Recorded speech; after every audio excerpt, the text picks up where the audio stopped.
Can everybody see the screen, students? Yes. Yes. Okay, right. So let's go. First of all, okay, maybe we'll take around 30 minutes for the assignment discussion and we will clear all your doubts that you all are having. So last week I told you all task 1. We have 2 tasks. One is task 1 and in task 1 we have learning outcome 1 and learning outcome 2, which is all about principles of health and safety for health profession. So basically your assignment guidelines is as a part of your continuing development, your supervisor has asked you to check the policies and procedures relating to health and safety and compliance to see how they link the legislation and guidelines. So I told you when you read the question, you might feel a little bit overwhelmed. You might feel, okay, it's too difficult, which is why I always encourage you all break the elephant into pieces, right? So you are required to prepare a brief report. So you have to understand you are supposed to write a report about what? About legislative framework for health and safety and the importance of compliance. So students, since only I think Taranga has started, we will ask Taranga. Taranga, can you tell me, or if you can at least screen share with me, what exactly? Or okay, actually, I wouldn't recommend you to screen share because I think you have done, maybe you don't feel comfortable because other people can get your idea. So can you tell me in words, how did you write this report? At least introduction. No, I can screen share, miss. Okay, if it's okay by you, then no problem. Can you screen share, Taranga, how you have done it? Yes.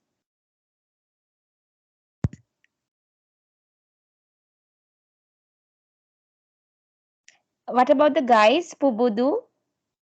The rest of the guys, have you all started the introduction in my assignment?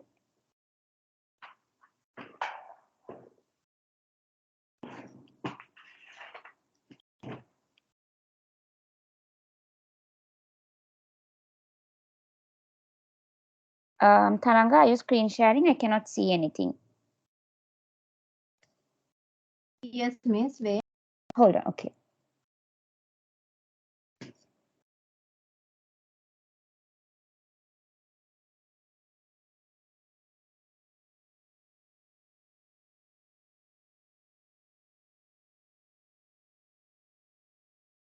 Okay, I can see Can it. you see now?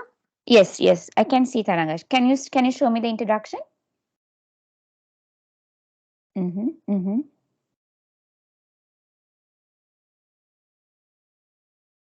Very good, Taranga. I'm very right. Background, okay. Everything is good, Taranga. When I see, what is the first thing that you have missed to do in this? I don't see any in-text references.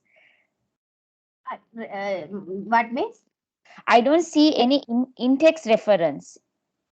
I don't see an in-text reference. Where are your reference about writing the background? Like, Miss. mhm.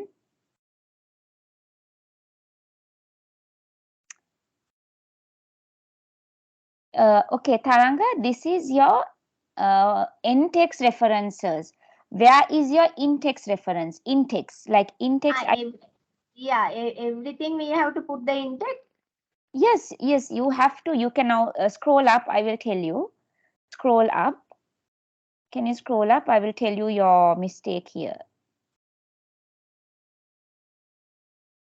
Yeah, now for example, you're saying the science of foreseeing, recognizing, evaluating, and controlling hazards that arise in or from the workplace is known as occupational safety and health. You need to give in-text reference after OSH, right? And the field must necessarily be very broad because it conveys many different professional and has a lot of potential workplace and environmental dangers. After full stop, you need to give in-text reference. You need to give in-text reference after every sentence. This is an assignment. This is how you really write a report, right? This is how you write a report. Rifka, can you I want Okay, you, miss, yeah, I am having the in-text reference. I can put. yeah, you have to put. And also Taranga, look at the way that you have started the introduction. There is nothing about that you are talking about what is health and safety. you are directly going to occupational safety and health. It's better to start like what is health and safety and why is it important for health profession, right? So I think you have, I like how you have bought the background, but you should not like like make a question mark. Why was the health and safety law made? No, you are not lecturing to a student, or you are not conducting a class. So you cannot within a report write and put a question mark. You cannot do that. You have to just write a report by making that question in your head, and then you need to write the answer. That is what you need to do, Taranga. Can you go again, scroll up a little bit? Scroll up a little bit. Yeah, yeah. You don't need to break it, Taranga, as background, as what are your questions. No, you cannot do that. In your report, you need to bring where do you put the introduction, where do you detail describe the introduction, and then where do you write your final conclusion. You cannot like bring why what does health and safety, no, again here, not correct grammar. And you cannot put like this, what does health and safety legislation. No, you cannot put like that, right?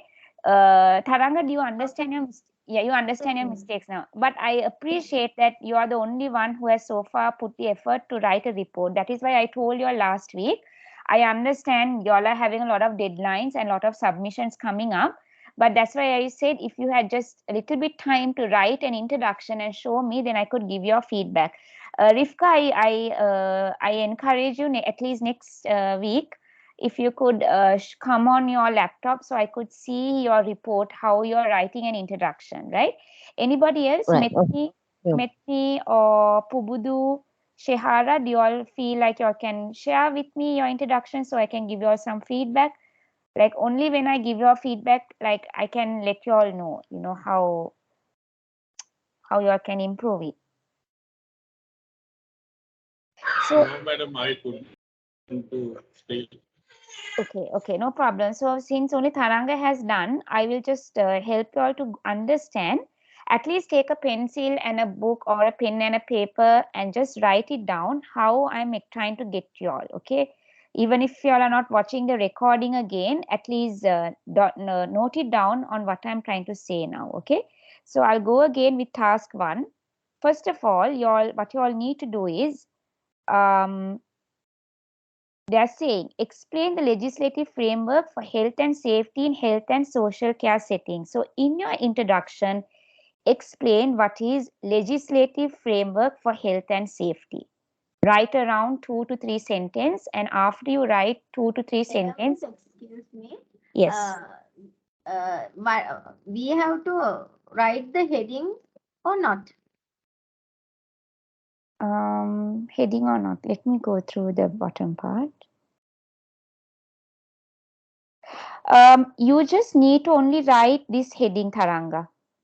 Your assignment heading should be. We have to write the table of content, no, miss? Yes, you have to write. We are mentioning some points, no? Yeah, That things we have to add it into the assignment, is it?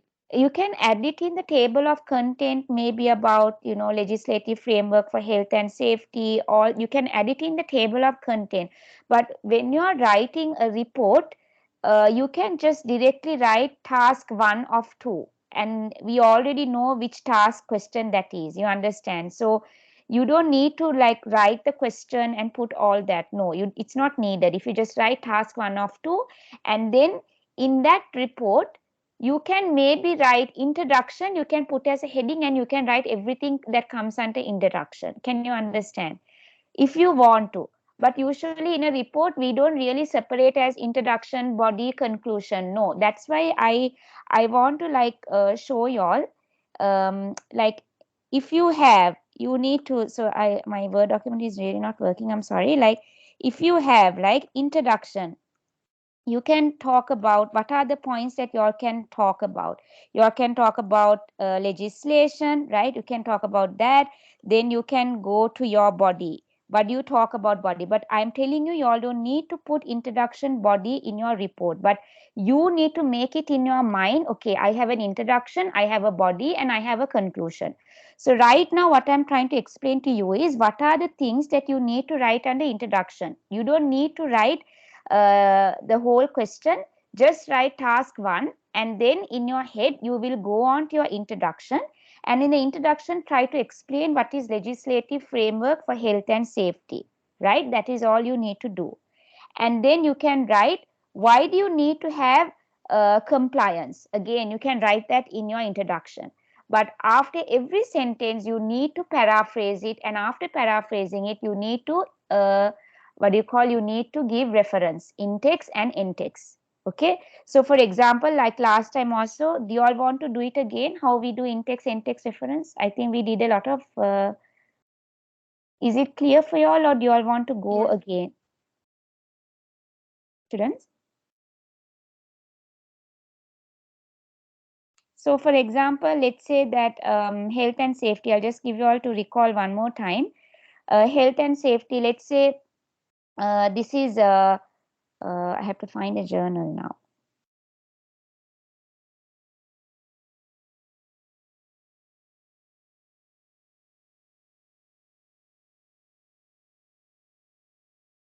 Yeah, let's say this is a journal, and is it, actually I cannot see this is as a journal.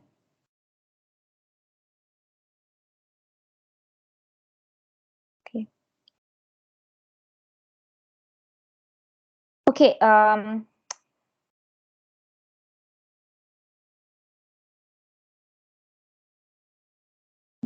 cannot find a journal here.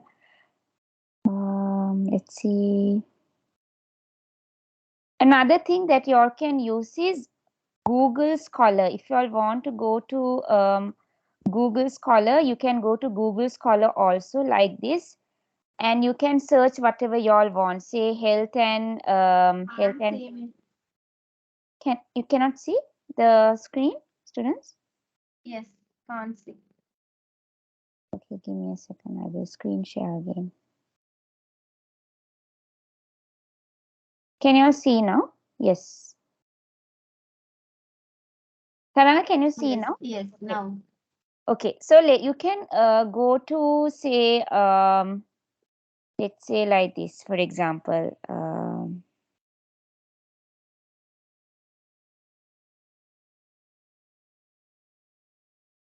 So today y'all can go to Google Scholar, like, type in your Google search bar Google Scholar, and the first thing you have is Google Scholar. And in your Google Scholar, y'all can type the question like this, right? Health and safety and the importance of compliance, and then you can find some journals on that, right? And here you will see so many like journals about health and safety. So right, okay, let me just think this is the journal that you're going to use for a definition for health and safety. So in this abstract, there is something called about what is health and safety, the importance of health and safety, why do you need to follow compliance, all those things are there. So you will write all that in your introduction. Let's say this whole part you all wrote it in your introduction. I'm just assuming that you all have paraphrased it. I already told you last week how to paraphrase it. Students, I cannot waste so much time explaining you all how to write introduction, okay? But because it's your second day, I'm going to do it anyways. So let's say this is your introduction, okay? Now, how do we do referencing? I already told you all this is like a journal, right? So what you need to do, you copy paste the heading, right? And then you go to this cite this for me, and then you go to add new reference. And then because it's a journal, we click journal, and then you copy paste the topic, right? And then we will get so many authors, but make sure who is the author. So it is Naharagan, Morgeson, Hoffman, those people. So of course it's the first one, so you cite this. Taranga, keep a look at it. I will explain to you what you mean by in-text reference, which you had not put in your report. So once you complete the citation, right, can you see the in-text? Can you see the word in-text? This needs to come in your report. Your in-text reference needs to come in your report like this. So after, let's say, after you write a whole paragraph about what is health and safety, why health and safety is important, why compliance is important, let's say all that is covered in your first paragraph, you need to give in-text reference. Usually you should not have one in-text reference, like within this one whole paragraph, at least there should be 2 to 3 in-text reference. Taranga, can you see? This is what I mean by in-text reference, the one that Yes, I've highlighted in blue, right? Students, from Taranga also, I feel she has not understood the question enough, but I appreciate that she has put effort to show me how to write an introduction. Please, please, please, please read the question carefully, what they are asking for. If the question is about health and safety and importance of compliance, start the introduction by introducing what is health and safety. Why is the compliance important? I have already explained to you in your slides. And then to support your answer more in your introduction, you can write about what is legislative framework, right? And then why do you need this in health and social care setting? Then again, second one, they're asking, how can you analyze policies, procedures, and practices? Break every question into small parts so that you will have more content to write, and also your report will look more organized and you will be able to understand what you're writing, and the examiner also will know that you have understood the question. Third point, they are asking how you can support others to comply with health and safety requirements. Who are the others? How doctors should follow health and safety, how nurses should follow health and safety, how patients should follow health and safety. We have already spoken about employers and employees, why they need to follow compliance. You can write that in this third bullet point. Next one, consequences of non-compliance. If doctors and nurses don't follow compliance, what can happen to the patients? They can cause death to the patients, they can cause diseases to the patients, there could be morbidity, there could be mortality. What happens if the patients don't comply with their safety? They could lead to death. All this I have given in the slides. So you need to be smart. Get all my slides organized into one folder. If it is my task, organize all my lecture slides on that particular module into order. Go through the slides with the questions. Wherever you can extract answers for this question from my slides, take it down in a piece of paper and write it down. Then you can detailedly go to Google search and find an elaborative answer.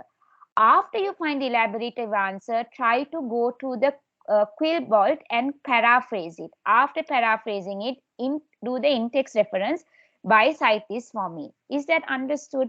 This is whole thing is your task one, which you need to write around 1500 words. Am I right? Yes, 1500 words. It's not hard, students. All you need to know is have a plan. What will you put in your introduction? Then after you put an introduction, in your body part, you can write about what happens if compliance is not maintained by doctors and nurses and employees. That part can come to the whole body part. And in the conclusion, you give a small summary what you wrote in the introduction and body. Now, I cannot help you to write the whole report because this is an assignment that needs to be submitted by the student, which is why I said you will not really understand until and unless you all really do it. That's what I said this week. If you all can do an introduction, I can guide you and give my feedback whether you all are on the right track. Now, in the case of Taranga, she's still not in the right track, but No, miss, actually, we are busy with the other two yes, assignment. I just try to show it to you. yes, that's what I I am not appreciate. Yeah, I really appreciate study that. very well. Yeah, that's right. So but I appreciate the effort for taking the time. So I understand. That's what I also asked last week, is 1 month enough for you guys? Because I think now you all understand what a really a report means, how much time it takes.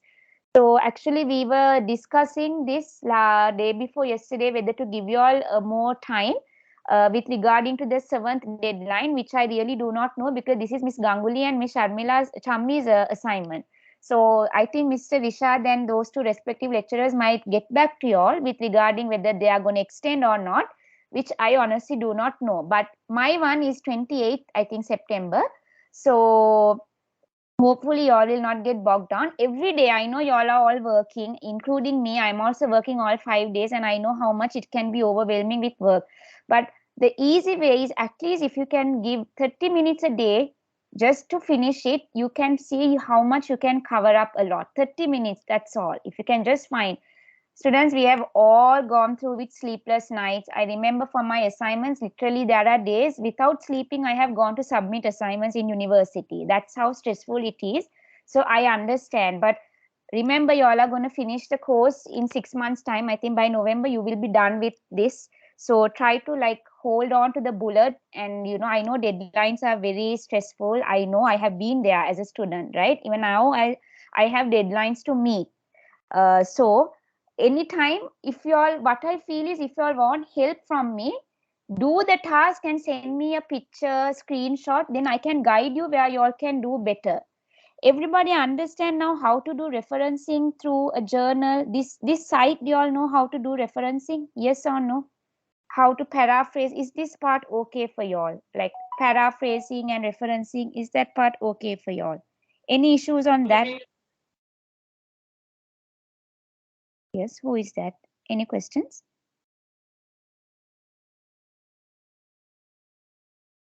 No, ma'am, and thank you for introducing us to this Google Scholar. Now, I think it will be really easy for us because Yes. I think one thing about you is that you have introduced us to many tools we can use for our assignments and essays. Because Yes. we were very this Google Scholar. This is the first time I'm hearing about this, and when Okay. I saw this, I knew I could do the assignments no problem.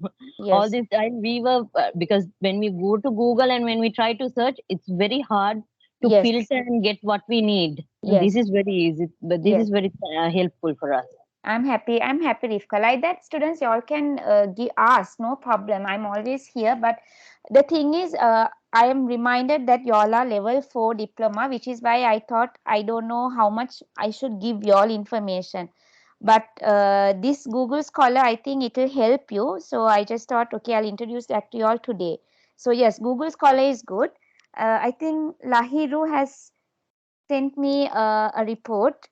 Um, yeah, I will get back to the students who have messaged me on WhatsApp, because now I'm having the session. So I will reply to you all individually when you all message me on WhatsApp. If I get late, hold on for a while, because I don't get time to reply on and very often, like on the spot. But I will definitely reply to you all, right? So, okay. So bibliography, after you all do the in-text reference, you all can, like, once you all finish the assignment, you all can directly download this, and only your in-text reference will be there, right? So I think what I feel is, I'm just saying a lot of information, but I think you all are unable to take it into your head, because I think too much facts. So only when you all are doing it, you all can understand. So I will hold on to these again for the next session as well. But remember, in-text reference is a must. You need to paraphrase it. For that, you can use Quillball. To do reference, you can use Cite This For Me, right? And again, I'm telling y'all, for the task 1, please read the question properly. In the question, try to introduce the words health and safety, compliance. And after you introduce those words, to support your introduction and your body, go through the bullet points. Okay? And even when you are writing those bullet points, after every sentence or after 2 or 3 sentences, you need to give in-text reference. Right? That is what you need to do. Okay? That is task 1. I will also go through the task 2. Task 2 is about understanding the risk assessment related to health and social care, and how you should be able to review health and safety practices, policies and procedures. This is your learning outcome 3 and 4, which comes for task 2. Now see here, you have 3 parts. Part A, Part B, Part C. Now in this situation, how you write a report is, start by writing task 2 of 2, and then you write part A, and in part A you can have an introduction, body and a conclusion, right? So here, what would you start? What are the things that you can start for an introduction? Can somebody tell me? Read the question and tell me, what could you include to the introduction for part A?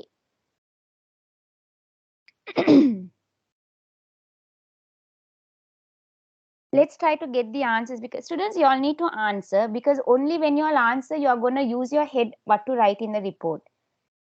Whoever does answering, they are going to benefit from writing the report. What would you write in part A? Read the question and tell me, what can you include for introduction? First of all, madam, we must understand and how they can impact on health and social care setting likewise. Okay, Okay, but understand here, learning outcome is they are saying you need to understand what is risk assessment related to health and social care, and learning outcome 4 is to review the health and safety practices, policies and procedures. Now here they are asking you what you need to know in the task 2, but is it really the question that they are asking? This is just they are telling, have this knowledge in your head, have this exposure in yourself, but is it really the question? Where does the question come? Where is the question coming? Risk assessment, types of. Yes, it is your assessment is starting from part A. Now my question is, once you write task 2 of 2 and once you write part A, where is the question coming for part A? Where is the question in part A? Come on guys, where is the question? How to carry out the risk assessment in a workplace? Students, no, The everybody. types of risk assessment. Type of risk assessment. Yeah, exactly. That is your question. Part A. Research a type of risk assessment which are used in health and social care setting and carry out a risk assessment. That is your first question. So if that is your first question, what is the introduction that you would give for that question? Can you all tell me? Risk assessment. Exactly. Introduce what is risk assessment. Okay, good. What else would you put for that?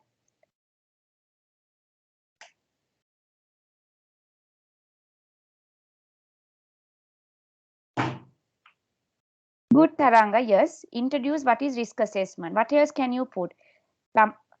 Students, එතනම තියෙනවා ප්‍රශ්නේ එතනම තියෙනවා And මොකද? the types of risk assessments. Yes, and the types of risk assessment. Good. Go on. What else can you put?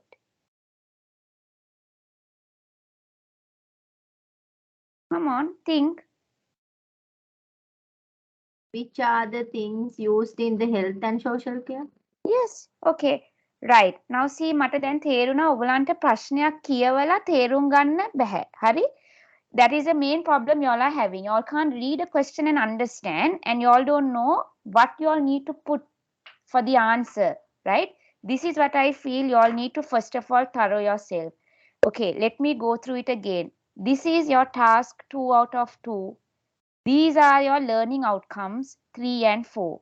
Learning outcome means what you have already learned in this task 2, what you all need to know as a background knowledge before you all answer this assessment. Okay. Having said that, you have 3 parts. Part A, Part B, Part C.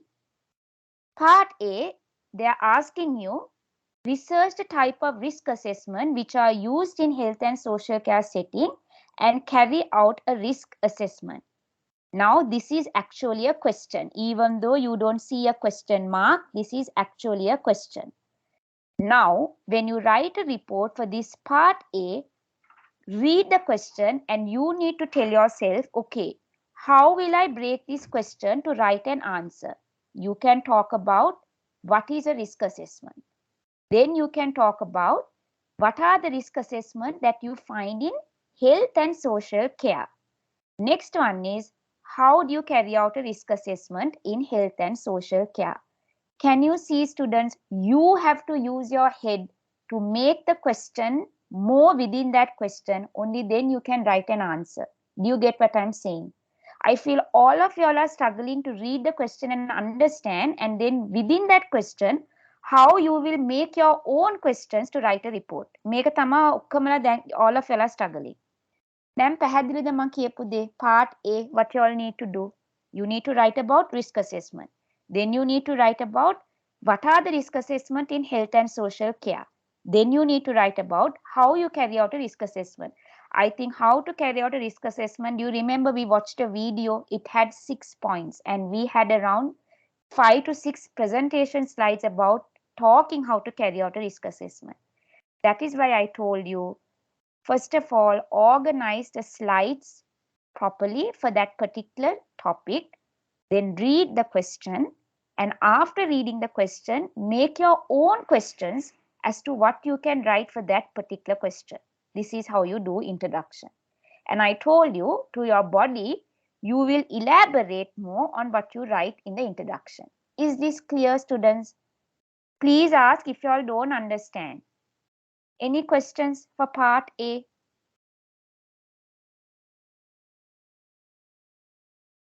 Madam, we are starting from types of risk assessment, but do we need to explain what is the risk and all that things in as an introduction of this? What did I just say now, student? Mang kiwa, research a type of risk assessment which are used in health and social care settings and carry out a risk assessment. If that is about risk assessment, what would you really do? What is it that you should do? Yes, you have to introduce about risk assessment. Edat kiwa, if the question is about diabetes, what is the first thing you need to do? Introduce what is diabetes. Introduce diabetes is this and this, it's a medical condition, it happens because of this, and then in the body part you can go, diabetes happen because of these factors. So it is the same here. If the question is about risk assessment, first introduce what is risk assessment. Second, you will go into how is risk assessment used in health and social care setting. Third, how do you carry out a risk assessment? Is it clear? Ekamade, I am repeating, either you all are not listening or attentive, or you all are still not clear what I am saying. Is it No, clear? Miss Afrida, the thing is now the task 2. Now task 2 is said to be an essay. So that's why I think everyone is confused how to carry out a risk assessment and how to write that. Yeah, so Rifka, even in the essay, you have to Yes. have the same, that's what I said, Yes. report and essay. Everything will have introduction, everything will have a body, Yes. everything will have a conclusion. Yes. So you don't need to really worry. Students, I feel like I am the first person to introduce you all about academic writing. You all had sessions with Miss Ganguly and Miss Chammi, right? But didn't you all understand how it was done, report and essay? Because they did it 2 or 3 weeks before me, as far as I remember.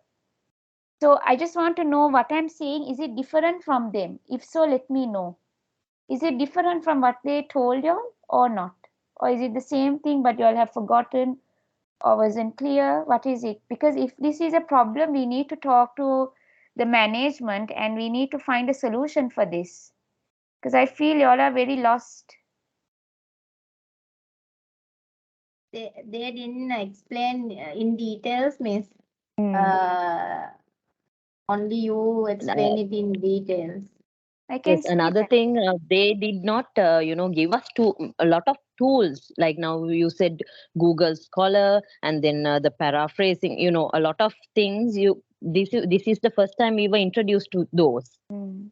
So you went in depth. They did explain, but I think they did like a brief introduction into how the reports and essays should be, but Mm-mm. you went into detail. So that's the reason why the students are asking a lot of questions from Yeah. you to get more. No, I You know, actually this was my concern. I even spoke to Mr. Rishad that if we are giving assignments, we need to have a workshop of academic writing. But I was told that we should not like what do you call, be very strict in your what do you call, in evaluation. So it's okay, but I feel that most of y'all are very clueless to write, because I feel this is your new experience, which is why I wanted to go in detail.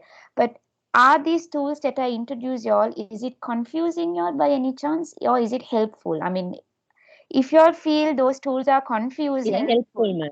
yeah, It's helpful, man. exactly, because for me, I feel yeah, those tools should be helpful because it is gonna make your time lesser to finish your task faster. That's where I actually introduced those tools. Okay. Another thing, ma'am. Now the thing is, we started our reports. For Miss Chammi's one and Ganguly's one, without all these tools only, we started writing the report. So, Mm. like, to make it, we still didn't complete the report for those. Right. I personally didn't complete the report. when I was introduced to these tools only, I thought, okay, I could get some use of this and um, make use of the tools and make my reports better. Yeah, Madam, you are. I knew that this problem. Madam, you are. Yes, I knew. Go on. Sorry. Yes, go on.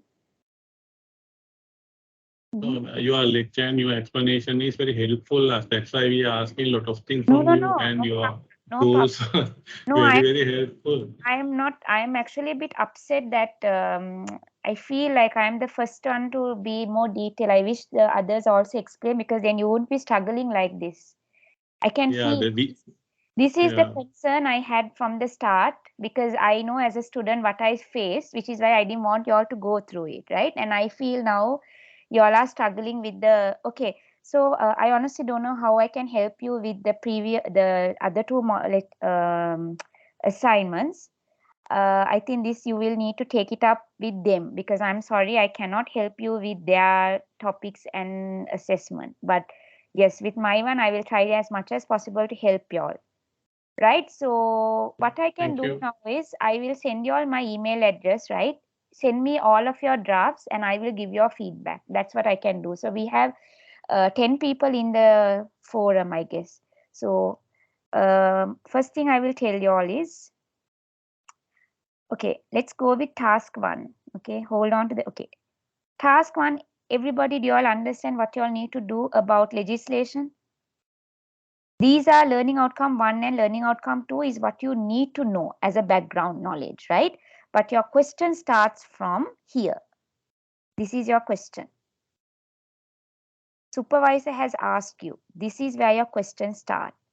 And your question is asking about health and safety and compliance. So you need to give me the introduction about health and safety and compliance and legislation and guidelines. And to support that, you have 4 bullet points. Can you all do task 1 introduction and send it to me? And I will write you all a feedback and send it to you all back. Email to me. I will send you all my email address now to the group. Wait.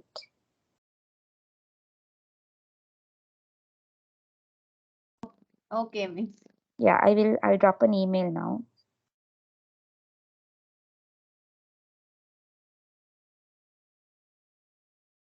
And other things, miss, we have to add the what is that called, a cover to the report, no? Cover page to the report. This is the cover page, no, Taranga? Can you see the screen already? But I asked from Miss Ganguly. She told that I have to add the cover page. But I didn't. I think I saw her also in her one. Also, this cover page was there, right? Date of delivery, date of submission, wasn't it? It was there, right? Yes. Yes.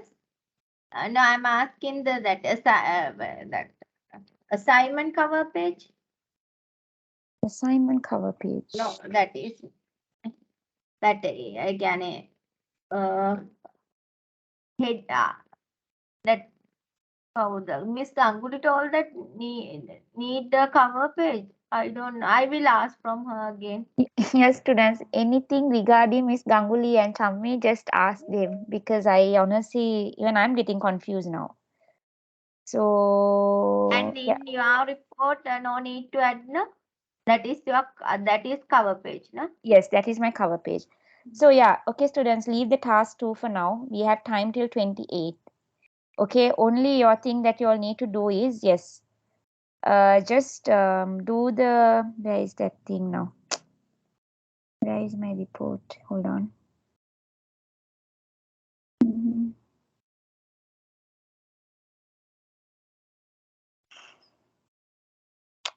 I knew you all will get stuck here. Yeah. Yes, students, just write the task 1 introduction, right? Again, introduction, what is legislation in health and safety, why is compliance important, and then these 4 bullet points to support your introduction, right? Just write introduction and try to send it to me by Wednesday or Thursday, so I can discuss with you all next week, hopefully. Just send me introduction, but please If you all have forgotten my guidelines, watch the recording about how we do referencing inside this for me. Today I taught you all something about Google Scholar, right? How you go to Google Scholar, just in the normal Google search, go to Google Scholar, click Google Scholar, and if you all want to write about, say, health and safety, or what do you call, legislation, or anything like that, let's say oxidative stress and DNA damage, something like that, okay, you can go and you can write the introduction from those journals, okay. And then how do you do referencing? I told you, you just copy paste the first title. Is that understood, students? Yes or no? Can we do the task one and you all send it to me, a draft, only a draft, and I will give you all my feedback, because I think I need to personally give you all feedback. Only then you all will understand. Is that okay, Rifka? Is that okay? Yes, ma'am. Yes, ma'am. Okay, okay. What about Turnitin, students? You all are okay with Turnitin?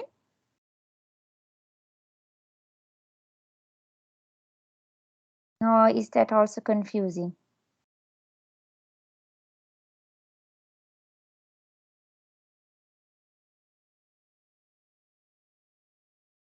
Can you all see the slides, students? Can you all see the slides? Yes. Yes. Right. Okay.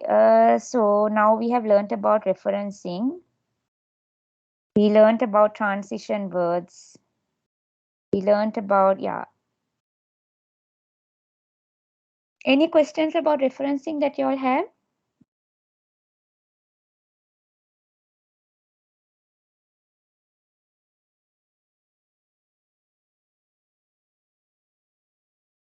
Hello. Yes. Uh, Hello. yeah. Sorry for disturbing, madam. No problem. Actually, may I know how to submit the assignment, madam? Because I go through some audio recordings, but I mean I'm already done that other two assignments, so no idea how to submit those assignments. Whether it's through our Somerset website or any other OTHM link. Taranga, We I have think you can answer this question, right? Taranga, you know where to submit. It's there in the author or in Teams. There is a submission. Today, yes, today the Miss Shamali told that we have to submit into the MS team, Mm-hmm. and they will tell the today or tomorrow they will going to do the section about it. is it today? Today at what time?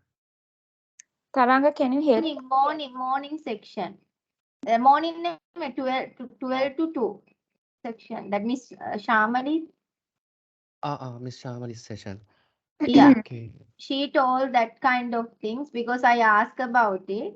She told that Okay. we have to upload into the MST. MST. Students, listen now. If you all are having issues with submitting your assignments, call. Do you all have Miss Malki's number? Miss Malki. Actually, madam, I'll call to her. Uh-huh. So what she said is, she said that she have no idea regarding the submission of the assignments.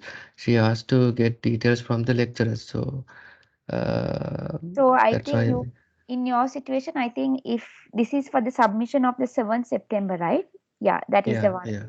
So then I think you will have to ask that respective lecturer as well about Yeah. where to submit. But as far as or you can directly contact the GM. You have Mr. Rishad's WhatsApp number. Uh, He's also on WhatsApp. right. Okay, okay. Yeah. So I think if you have missed the lecture today at 12 to 2 p.m., first thing I would suggest is you watch that recording of today's session. So Yeah, you can. actually, I refer that session Uh-huh. morning, but in that session, it's not briefly, not in detail described how to submit. That's why I asked. Uh, I think End students. of the because the MS section, Word she is told. the Yes, normal end of the common section. platform. The thing It's is, yeah, okay. that MS Word is, I mean, the Teams is the that common platform. So normally assignments have to submit any other link. I mean, that's why I asked. Tharanga says that she has told in the end of the session today. Did you go through the end of the lecture where she's telling where to submit? Yeah. Anyway, I will ask that, Yeah, I Miss. think Yeah, students, with regard to any submission, these technical side of Microsoft Team, the best person you should contact is Mr. Rishad. Krishna. Because Yeah, because the thing is, as lecturers, the three of us also we contact when regarding submission extension, we contact the GM. So you all can directly message the general manager, and he will guide you all through what you all need to do and where you all need to submit, right? So right. because my deadline has not still approached, I'm not speeding up because I feel you all are a lot of in doubts and stuff. So I'm going to go slowly. But for the 7th deadline, please contact that respective lecturer or the GM. That's the best Yeah. advice I can give. Okay. Thank you. Right. So is the one last is Fayaz online? He's the one who wanted to know how to refer a book and a journal, right? So I'll just go through those quickly for referencing also. Right, citing reference in the text. Already you all know what is an in-text reference. In case if you all don't know, I will show it to you all again. Once you all do the referencing after going here, right, after going here, this one, after every paragraph that you write, this is actually the in-text reference.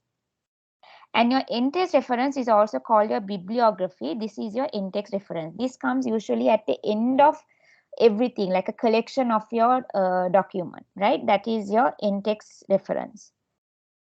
So, right. Then, so yeah. So in-text reference, you all already know how to do it. Okay. Rivka, in case you want to know using direct quotes. So if you quote directly from a source, you must insert the author's name, date of publication, and the page number of the quotation. So let's say that this is a direct quote, domestication of dogs long predated the domestication of other animal. You don't need to paraphrase this, Rivka, but you need to bring in where you found that direct quote. If it was, say, Albert Einstein or say Isaac Newton, whoever gave that quote, you don't need to paraphrase, but you need to put them in quotation mark, but you still need to give in-text reference where which journal or which book or which website you found that quote, you need to give the reference. Is that clear, Rivka, now? Your question. Yes, sir. Yes, now it's clear. Okay. And already now you don't need to, like, because y'all are not going to do manually in-text reference when it is more than one author or two author or three author. You all don't need to worry about doing it manually. Directly you all can use this site. That is why I introduce you all this site. What do you call the site is for me, right? This is very easy, right? This is a easier site that you all can use, right? Any journal you all want to know, you all can use cite this for me. Okay.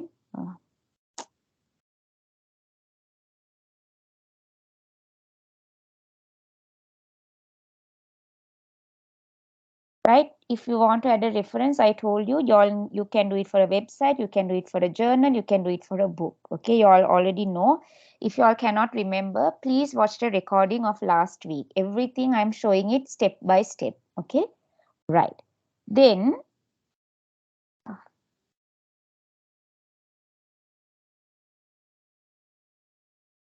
yes, all this, 3 or more authors, everything gets generated automatically in that link I shared. Okay. Yes. Remember, when you all are bringing your bibliography, that is your in-text reference, right? Let's say once you, let's say that I'm going to do another referencing, right? Let's say I'm going to do another referencing this one, right? I want to do the referencing for this particular journal.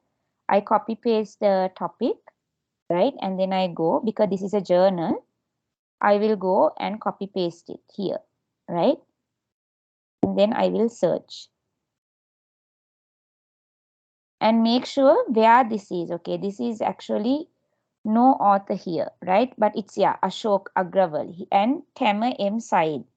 They are the author. So you already have this. See, Agrawal and Said, and then you cite this, and then you continue. And then you complete the citation. See, in-text, Agrawal and Said, 2005. This is your in-text. Now, like this, you will keep on doing. Once your whole assignment is done, you can download your bibliography like this. Directly it will come. Okay. And once you upload it, actually my Word document is not working in my MacBook, but you will directly get your Word. Once you download it, you will get your Word where all your bibliography is there. You have to make sure that it is in alphabetical order. Even this you don't need to worry, because Cite This For Me will automatically generate everything in alphabetical order of all the in-text reference that you used. Any questions that you all have here, students? Any questions?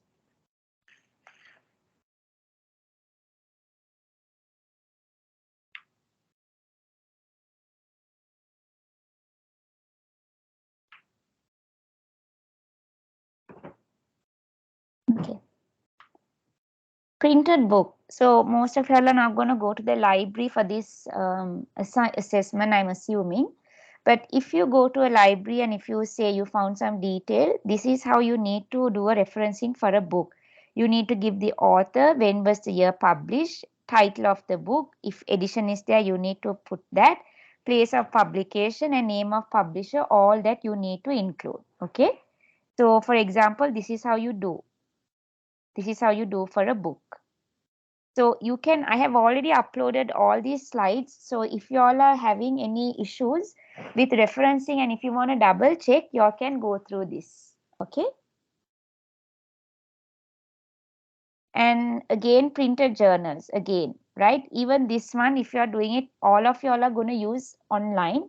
So no need to worry to do it manually.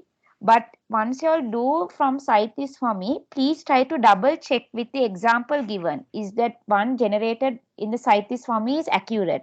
I told you last time also 99.9, 90, okay, maybe 98% it's correct. Maybe around 2%, sometimes here and there you might have to make some adjustments with the comma and all that, but don't worry too much about it.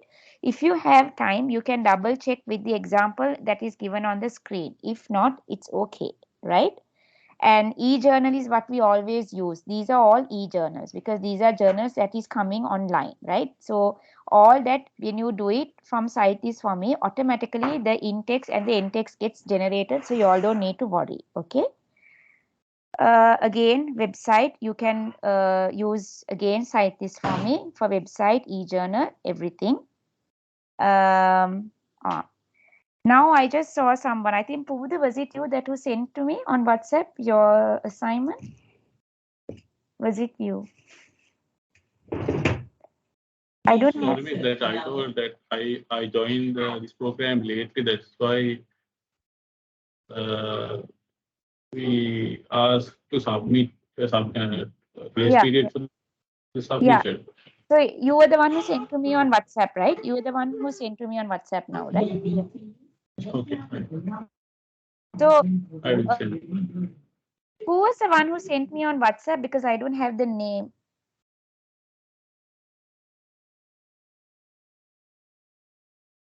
Can I know the name who sent to me on WhatsApp? Because I don't save, I have not saved the number. Tell me the flaws, madam. Who has sent me this? Can I just know the name so I can correct your one now, right now? Students, who sent it to me?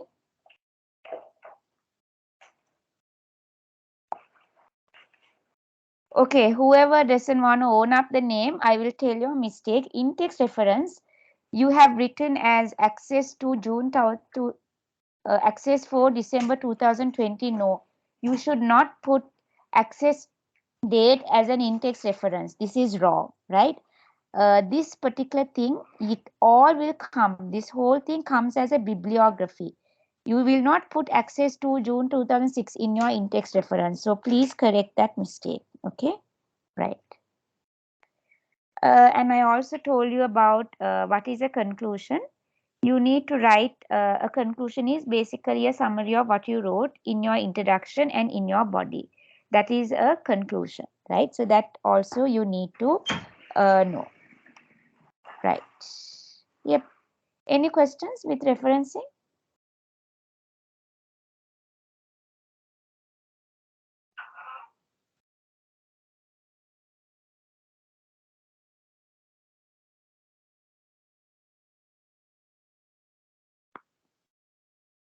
Any questions, students?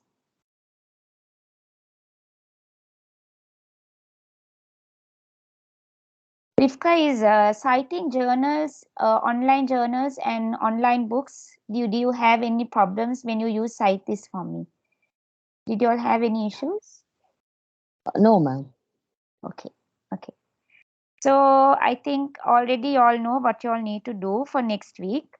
Write your introduction, send it to me. I have already emailed it to you all, right? If I cannot give feedback, at least I can open the feedback on that next session and I can give you all, right? Because I might not have time to read everybody's draft and then correct and then send feedback because it is actually out of the way. But I'll try my best to help you as possible because I'm also extremely busy, right? So anyways, send your drafts for introduction and I will try to give my feedback, okay, at least hopefully by Friday. If I cannot give a personal email feedback, I will take your names and I will give you I can show you all in person in the next session. I think that will be better, right? However, do send it to me. So this is the only way you all can improve and only way you all know where you all are going wrong. So I'm not going to repeat it again. Send your introduction, follow again. This is supervisor has asked you, so this is your question. And the question is about how you can check policies and procedures relating to health and safety and compliance to see how they link to legislation and guideline. So this is the whole question. Break the elephant into pieces. That is the first thing that you all need to do.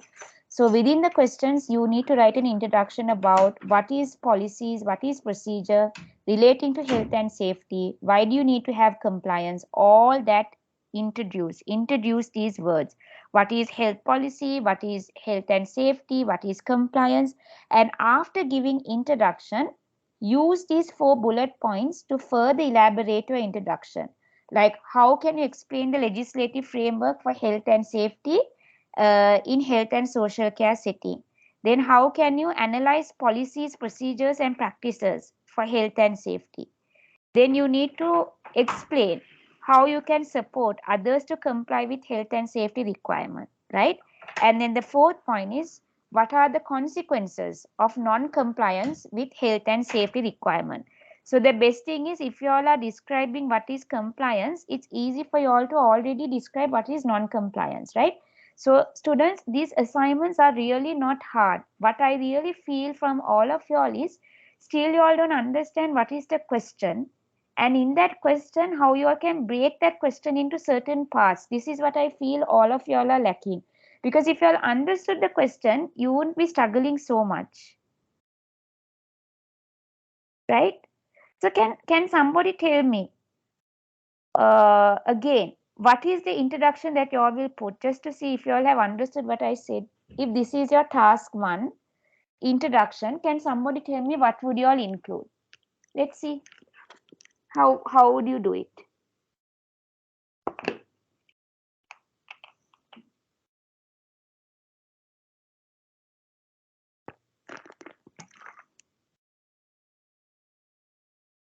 Come on, guys. My voice is also gone by explaining it zillion times. Do some justice by giving some correct answer. How would you write the introduction for this question?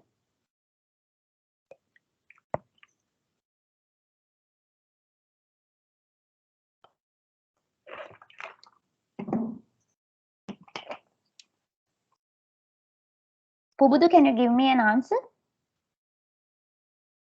Is he here?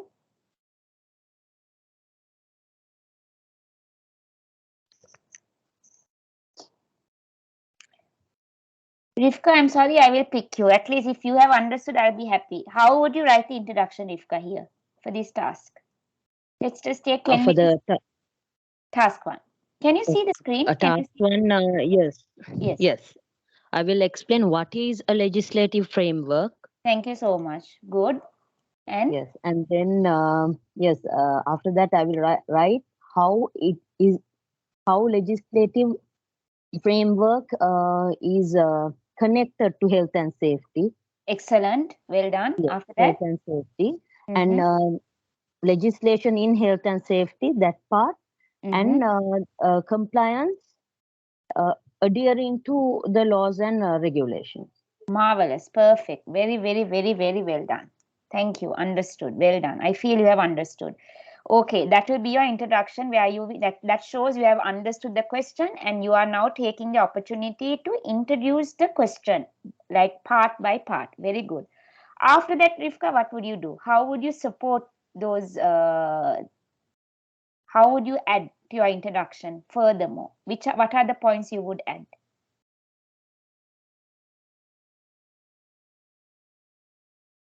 You said it perfectly.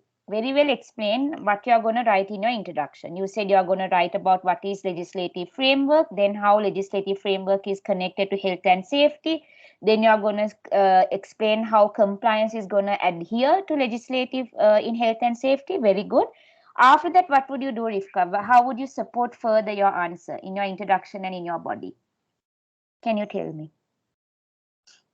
Like since I have already introduced it, can't I go to the body part? Yeah, okay, good. No problem. Yeah. What would you write in your And body? then, yes, in that I will write what are the primary legislatives used in the healthcare setting. Excellent. Okay. Yes, and then I will elaborate on that. Very good. Okay. Okay. And then? Yes. Then what is a policy procedure? Those things. Excellent. Yeah, that is you're going to your second bullet point. You will go to analyze what is policies, what are procedures, what are the practices. Like remember students, we already told what are the practices in health and safety, right? You can give examples. If somebody is working in a very, in a very toxic environment or in a very hazardous environment, they need to be mindful about wearing personal protective equipment. They should encourage the patients and they should encourage the people who are working. Imagine we spoke so much.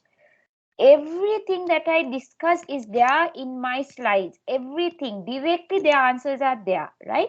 Then, Rifka, what about the third point? What are things you can say? Third point. Good. You're still now in the body. What else can you say in the third for the body? Can you give me? Yes. Then I will again, explain what compliance is and Well how done. to ensure compliance in the workplace. Excellent. Excellent. Excellent. Okay. Okay. And then can I go to the fourth one? Yes. Good. No problem. Yes. What Yes. would you say? Then I will I will elaborate on the ensuring compliance, and if the compliance, if there's the compliance people have not adhered to it, what are the consequences and how it will affect the care setting. Yes. Yes, well done. Thank you so much. I feel my 1 hour of, and no, my 4 hour, 3.5 hours of my breath and spit has brought some justice at least by one student. Thank you, Rifka. I am assuming students that the rest of you all also understood, right? This is why I say interact, because my way of teaching is I already told y'all I do not want to just give a lecture and then shut the session and go. Because only when I hear y'all answering, that is the only way I can understand how much y'all have understood what I have explained. I can show y'all hundreds of examples. I can teach for 6 or 7 hours, but it's not going to be worth it if y'all do not interact and if you all do not respond. Because that is the only way I can understand how far y'all have got it, what I've said. Anybody, that's what I told. Some people feel that talking in Sinhala is not going to be an opportunity for them to improve English. Yes, I agree. I agree that if you are talking English, it is better that you all can improve. But at least in these situations, මේ වගේ වෙලාවකට හරි English වලින් තේරෙන්නේ නැත්නම් සිංහලෙන් අහන්න ප්‍රශ්නයක් නැහැ. අන්තිමට වෙන්න ඕනේ ඔයගලන් දෙයක් තේරුම් ගන්න එක තමයි ඇත්තටම මෙතන වැදගත් වෙන්න ඕනේ. හරි? Because if you all feel you all can communicate with me in English, I feel most of you all are shy because you all can't communicate in English. I am not a teacher who is judgmental. Nobody is perfect, right? මම මෙතනට ආවේ ඔයගලම judge කරන්න නෙමෙයි. Grammar mistakes කරත් ප්‍රශ්නයක් නැහැ. හැබැයි තේරෙන්නේ නැත්නම් සිංහලෙන් හරි අහන්න, clear කරගන්න doubts, because ඒක තමයි වැදගත් මෙතන. because deadline එක ළඟ වෙලා වෙද්දී ඔයගලන්ට තේරිලා නැත්නම් ඒක ලොකුම අඩුපාඩුවක්. That's the biggest issue. So if you all cannot understand in English, ask in Sinhala. I am there to help you guys. Nobody is here to judge based on English skills, and it's not a pride that you all should speak only in English. No. It may be one person may be feeling that talking in English is the best way. It's good, yes, but doesn't mean that everybody should follow that. I do not recommend that. Because it's very upsetting that when I ask and when you all don't respond, it makes me feel like nobody that is a drawback. So Rivka gave a good response, and I feel you have really understood. I will give another 2 more minutes. සිංහලෙන් හරි අහන්න ප්‍රශ්න තියෙනවා නම් just ask. මොකද්ද ඔයගලන්ට මෙතන තේරුන්නේ නැත්තේ? Referencing the, paraphrasing the, citing the, මොකද්ද මෙතන තියෙන ප්‍රශ්නේ? නැත්තම් ප්‍රශ්න තේරුම් ගන්න අමාරුද? මොකද්ද ඔයගලන්ට තියෙන මේ කෙන ගැටලු? Just ask.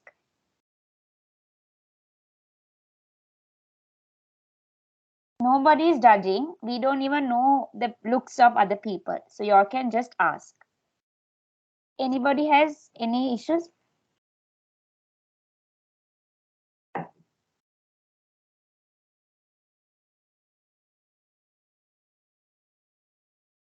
Mithni, Shihara, Lumal, Pubudu, Roshan, Taranga, Janaka, Lumal, do you all have any issues?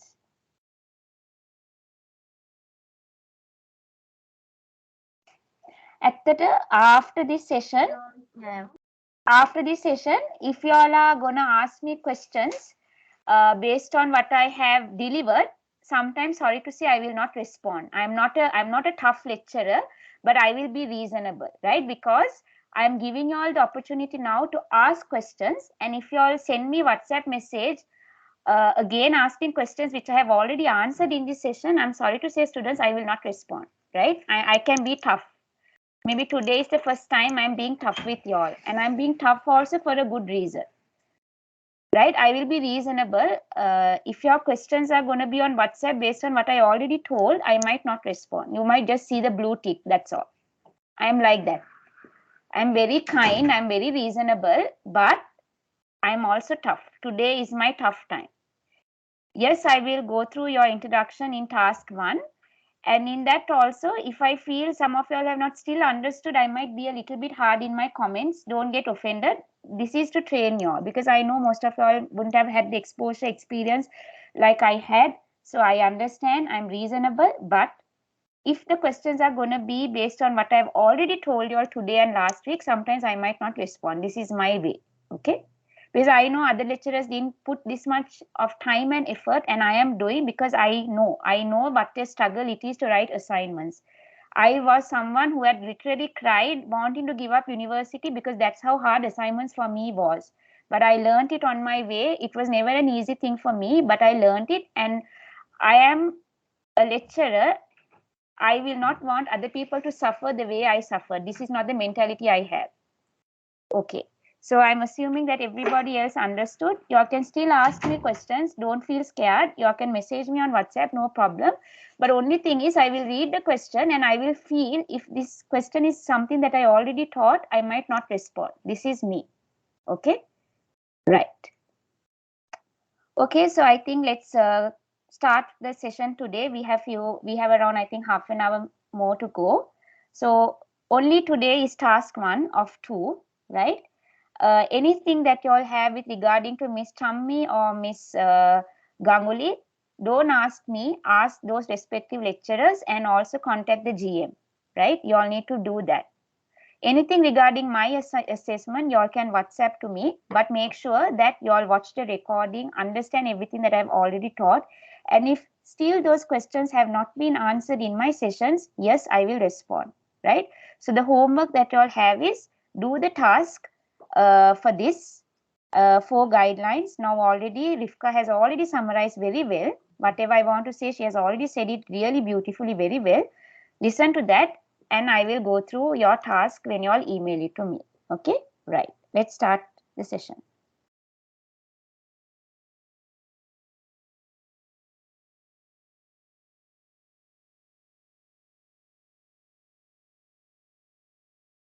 Right. So today we are going to start the 11th lecture, and it is actually, this is my final module with you all, professional development and academic writing skills. I think this module will not be very different to what you all already learned from Miss Ganguly, because I think you all learned with her effective communication. So here it's a little bit more or less the same. It's about academic writing skills, something that you all need to really improve when it comes to assignments, right? Okay. So the unit aim, the title, like I said, Professional Development Academic Writing. You have 20 credits here. Total qualification time is 200 hours. Guided learning hours is 100. It's a mandatory module, and unit grading type, you will be assessed by a pass or a fail mark, right? Okay. Learning outcome 1, the first learning outcome is you will know anything. See, understanding the principle of professional development. You need to know what is meant by professional development, how you can overcome barriers in professional development, and then we will learn about what are the sources available for professional development, and then how you can analyze factors to consider when selecting opportunities and activities for keeping knowledge and practice up to date. Now see, this is also the way they have made your learning outcome is also just like how you have to write an assignment. See, when you are talking about principle of professional development, can you see the first thing is we are going to learn about that word. What is professional development? And then you will learn about how you overcome barriers. Then you learn about what are the sources available, right? Those are the things that you will learn. Then the second one is be able to develop goals and targets for their own professional development. That is, what are the knowledge against standards, benchmark. Don't worry about these words. It might look difficult, but we will learn in detail, right? Just for now, get yourself familiarized. Next is what are your SMART goals? What are your targets for professional development? Everybody should have goals, and you need to know how you work SMART, right? That is what you call SMART goals. And then you determine appropriate goals and targets to meet expected standards. And then you need to know how assessing learning opportunities to meet objectives, and you reflect the personal learning style. Okay, right. Third one, how you prepare professional development plan. You need to know how you make a plan. Anything in life, just not in healthcare sector. I already told. Even in your own personal life, you need to have a plan. How are you going to do?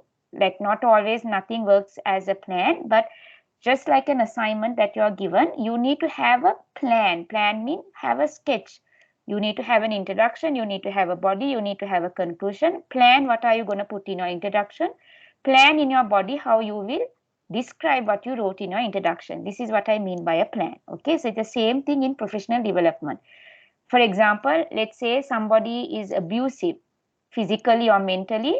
You have taken the matter to the manager or to the boss. Now the manager needs to make a plan how you will confront this person who is being abusive to this particular person.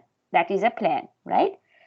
Next one, how you use models or reflective practice to evaluate own development. Like how you compare models or reflective practice, how you apply reflective practice techniques to improve performance, and how you evaluate the effectiveness of own reflective practice.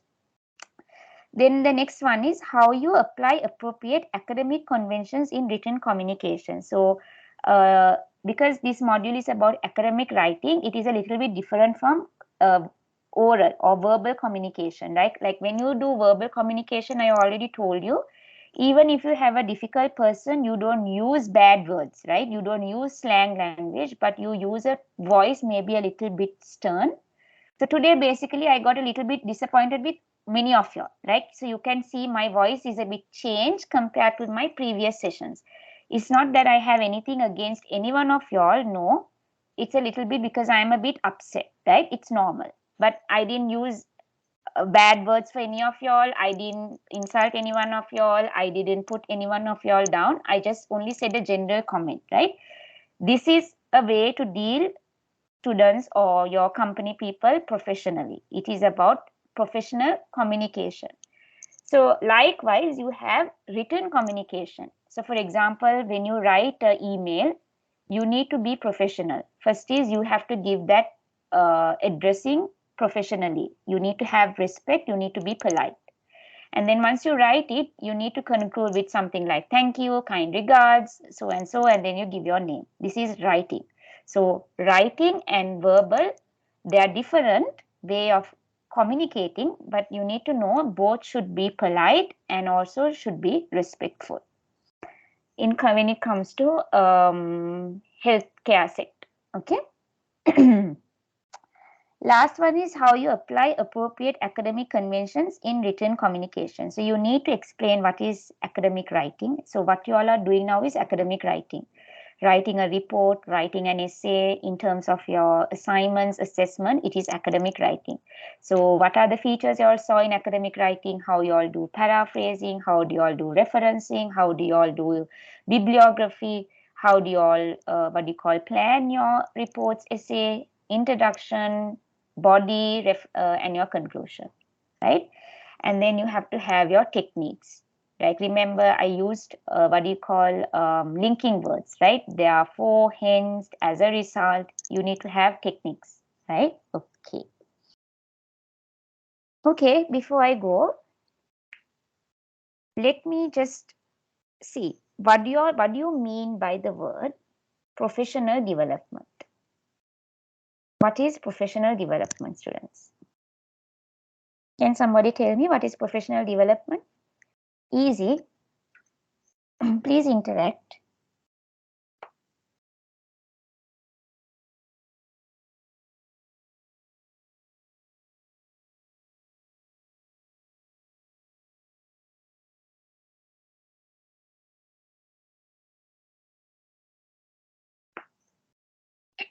Students, what is professional development?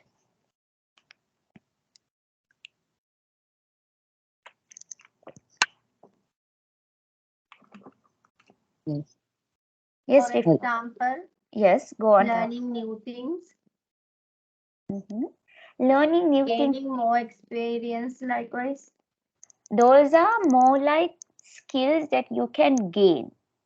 My question is, what is the meaning of professional development? What is professional? What is development? You told about development, learning new skills. Those are development. But what is professional? Professional development. In academy? No, not really. Yes, Vivka, what is your answer? Yes, once we finish our academic work, when we enter into a career, yes, from the career perspective, like if there's any thing we can develop our skills and skills and techniques and trainings with regard to our work, that is called professional development. Yeah. Everybody told about developing skills. What are the skills you can develop? But the word professional was not emphasized. So professional, if for example, let's say somebody once upon a time was a very aggressive person, a very abusive person when it comes to speaking to people, don't know how to speak, like pointing the finger or using bad language or using foul language, or very aggressive in the work where they speak, right? But over a period of time, somebody told them, okay, look here, you need to be more professional when you talk to people. You cannot use bad words. No matter how much you feel that person has done wrong to you, you cannot use foul language, right? Sri Lankans are very known when it comes like, you cannot like use like, it is considered like ill-mannered, right? So like usually Sri Lankans are very polite, right? When we meet somebody, we are friendly, we want to help, we want to support, right? So that etiquette needs to be met. But at the same time, how do you behave when you are angry, right? You cannot use bad language. So over a time, this person develops, okay, maybe yes, I need to be more polite when I talk. No matter how much I'm angry, I need to be mindful about the words that I use. Like I told you, your tone can be elevated, your tone can go up, but the words you use needs to be mindful. So over the time, he has developed a skill in talking more professionally, right? And let's say somebody has to send an email to a doctor. No greetings, no dear doctor, nothing. This is my report, please check. Is it professional academic writing? No, it is not. You have to always say, Okay, dear doctor, I hope this mail finds you well. I am attaching you my blood and urine report for your kind consideration. I would be grateful if you could give me your feedback as to what is the problem in my health status. Thank you. Kind regards, your name. That is a skill in writing, so professionally, or speaking professionally. Let's say you're the manager or the CEO of the company, you have a meeting, you have a board meeting to may host. You need to greet every person professionally. Hello, good morning. We have gathered here for the meeting of healthcare management. So we are going to talk about the issues in this healthcare sector, because people have not, relied on compliance, and we are facing certain issues. How can we overcome? So everybody in life needs to have professionalism, right? I need to maintain professionalism with your, like how I interact, right? I cannot, I know we are all different age, right? And I still respect you all regardless if some of you all are older than me. I know most of you all are older than me, and I know that and I respect that. But as a lecturer, I also need to know how I deliver my sessions. I also need to know when to be stern, when not to be stern, when to be helpful, when not to be helpful, right? That is regardless. Sometimes age or gender or ethnicity or nationality doesn't come when it comes to being professional. Professional means it's a common thing in how you talk, right? Yes, respect is needed. That is professionalism. How you address people, right? That is a skill. So what is meant by professional development in health and social care is you maintain and improve their knowledge, skills, and competence, and develop the professional qualities required throughout their professional life. Can you see the professional qualities? Can you now tell me what are the professional qualities that you all have seen and that you all must inculcate in yourselves? What are the professional qualities? Can you all tell me? What do you all think? What are the professional qualities?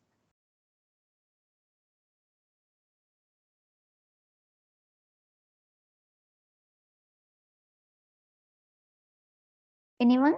I just said, yeah. Behavior. Yes, your behavior, how you speak, how you write, right? How you write to somebody, how you speak to somebody, right? That is what you call professional quality, right? Okay.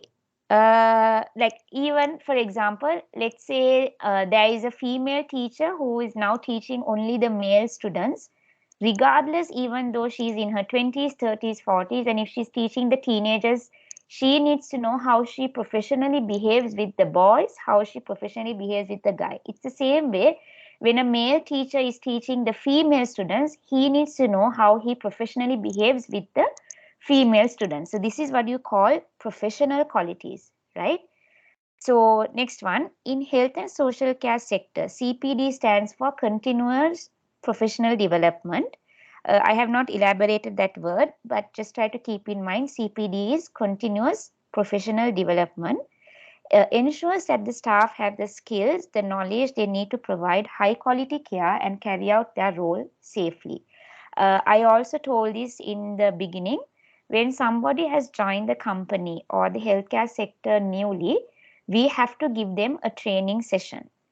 They may be a doctorate, a masterate, a bachelorate, no matter what their qualification, regardless their qualification, if somebody has joined the company newly, there is always a set of training program everybody has to follow when they are a newcomer. So the manager or the other co-worker, they should take responsibility to take them round a tour of the building. This is where you do here, this is what you need to do. And I told you, you have to be very kind to them. You can't tell, oh, you have bachelor, you have master, you have PhD, by now you should know. Why can't you understand this? No, you have to understand anything.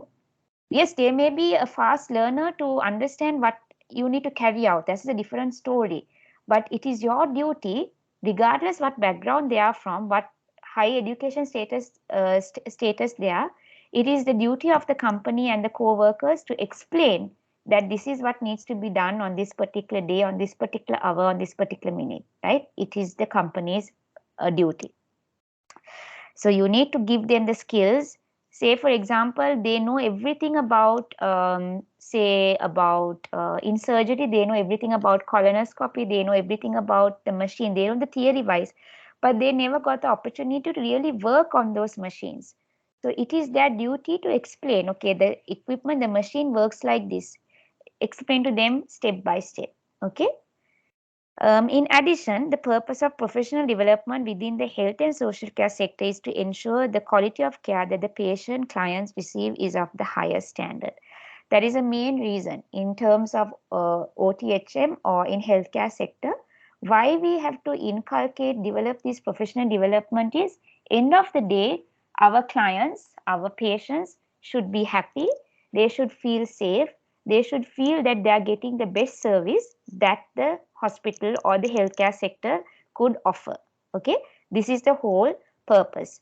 So what we just studied is, we learned about what is professional, what is development. Professional means how you are professional when you talk to someone, when you write an email or a letter to someone, your behavior, how you approach, how you talk, right, how you behave.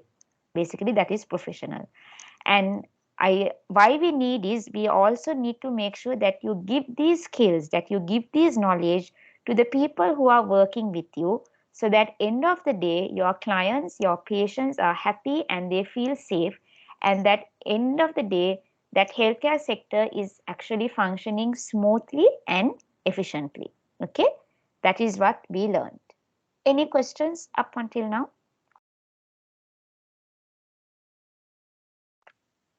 Okay. Okay. Right. Now I'm going to ask a question. Why is professional development important in health and social care? Why do you think it's important?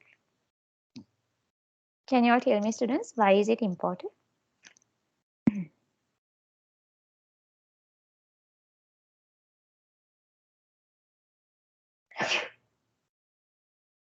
Why is professional development important in health and social care? Can you all tell me?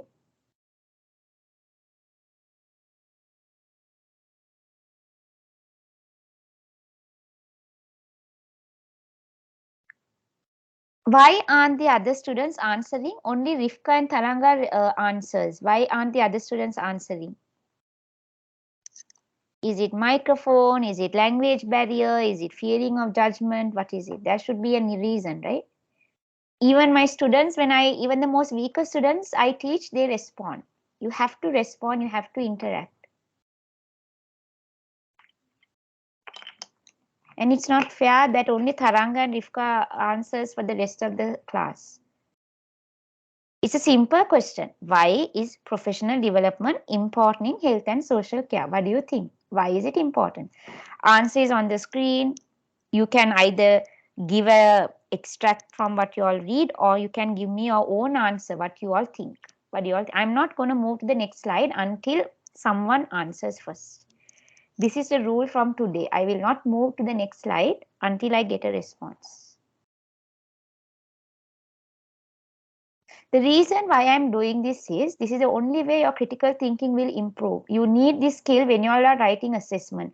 Like, see, today I understood question is given in clear English. Top of that, bullet points are also given, how you can support your answer. Still, none of you all understood. This is the problem in our system. No application skills. Why is professional development important in health and social care? Yes. To ensure the quality of healthcare professionals. Yes. Rifka, you're the only one who is answering. I will catch you when nobody responds, but I'm not going to move to the next slide until somebody other than Taranga and Rifka answers. Actually, Taranga personally messaged me once also that not to make her the only one to answer in the session. And I understand it's fair. It's true. It's not fair for her. I want the other people to respond. English වලින් answer කරන්න බැරි නම් සිංහලෙන් හරි answer කරන්න කමක් නැහැ. But I'm not going to the next slide until I get an answer. That is it. This is the rule. Why is professional development important in health and social care?